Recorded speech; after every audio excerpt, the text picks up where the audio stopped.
In so many of the kitchen renovations we do today, we often change the footprint of the kitchen or the layout of the kitchen. In this case, the homeowners actually decided to keep the layout of this kitchen, and we decided to work around that. So we know that it looks good, but how good does it cook? Well, we're going to take this thing on a test drive right now and see how well it goes.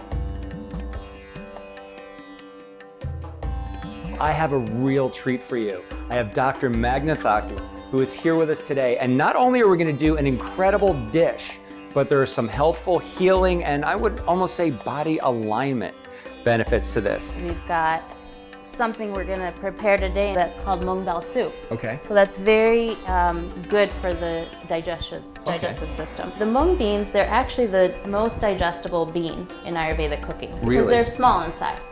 Well, I want to get started. How about if we meet over at the range and I want to see how you put this together. Okay, go for it.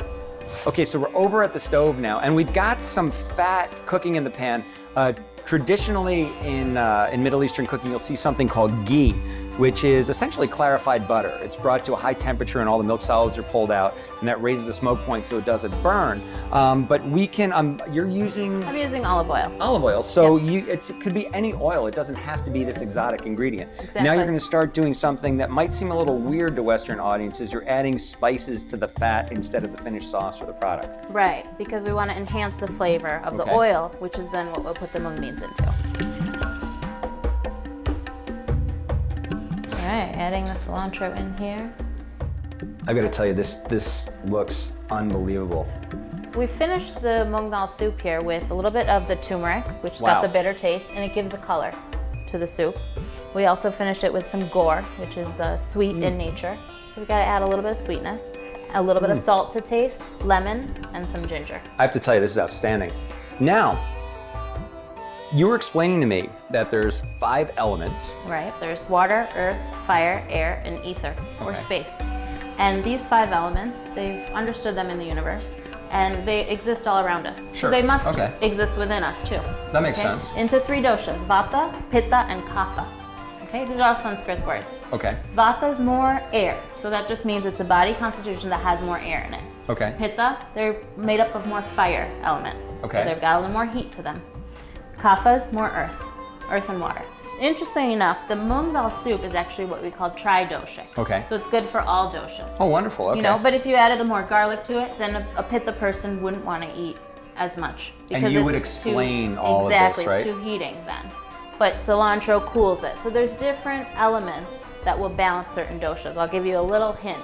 Vata's sweet is going to be the most balancing taste. Okay. When you have more air, you want more grounding. Okay. Pittas, they've got the fire, so you want more cooling foods. Okay. Okay. And cooling would be like the foods, cilantro? Cilantro, exactly. Watermelon as a fruit is very cooling. Okay, that makes sense. So you can think of all the different foods and kind of take the elements that they give you. Okay, and so kaphas, we didn't say kaphas. Oh, we didn't? Okay. Kaphas would need more pungent because they're more earth, they're grounded people. Okay. So they need a little more pungent foods, spicy foods is another word for it. Okay. I'm gonna take my dosha and go shopping. We'll be back in just a moment and we're gonna find out about this amazing kitchen we've been cooking in. Ayurzona is an integrative wellness center which integrates the ancient wisdom of Eastern medicine with modern medicine. And that gives the capacity for healing at a much deeper level, both the mind, body, and the spiritual connection. The specialty treatments are Ayurvedically based, and those are called Abhyanga, Shirodhara, and Pinda Swedna. And Abhyanga is a 2-person warm oil massage which opens up the channels to receive oil which has deep healing properties. And the Shirodhara is the pouring of the warm oil on the third eye, which allows for the pineal gland to begin to raise the immune system of the body. So in today's recipe, we used olive oil because it's tri-doshic, but depending on your doshas, we can use other oils.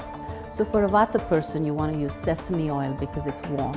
For a Pitta person, you want to use coconut oil because it's cooling. For a Kapha person, you want to use mustard oil because it's heating. So it depends on really the constitution of the person.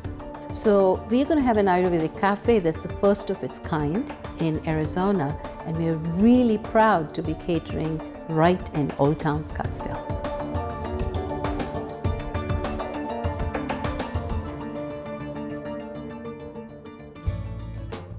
Let's talk about the looks of the kitchen. On a designer's perspective, aesthetically speaking, this kitchen flows quite nice.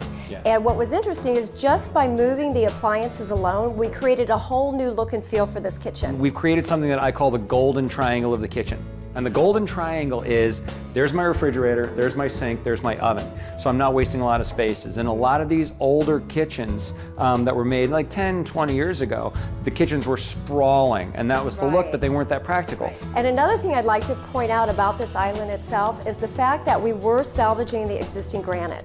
So by taking that cooktop out, we had this gaping hole. And I am just so impressed with the design team and the creativity that went into putting this butcher block in. And again, salvaging the island, salvaging the granite, and making this a workable, functional piece. You know what? If you're still in a kitchen that's unfunctional for you, you're not alone. We have plenty of recipes, ideas, designs, secrets, tricks on our website. So check it out at finewineanddesign.com. Up next, kitchen number 2. Don't go away.